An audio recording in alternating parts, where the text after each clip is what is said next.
sa gitna ng bahagi ng Mexico.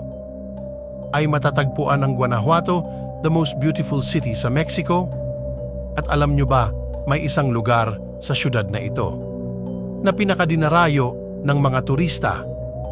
Hindi dahil sa magandang nitong tanawin, kundi dahil puno ito ng mga mommy at mga daddies. Joke lang po. Welcome to the Museum of the Mummies. Nasa 100 ang mga mummies ang mga nakadisplay dito. Tinataya mga 200 years old na ang mga bangkay.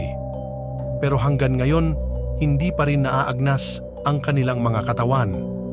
Hindi po sinadya na gawing mummies ang kanilang mga katawan, kundi ito ay natural o kusang na-preserve. Meron matanda, bata, lalaki at babae. Ang ilan, meron pang buhok at ngipin.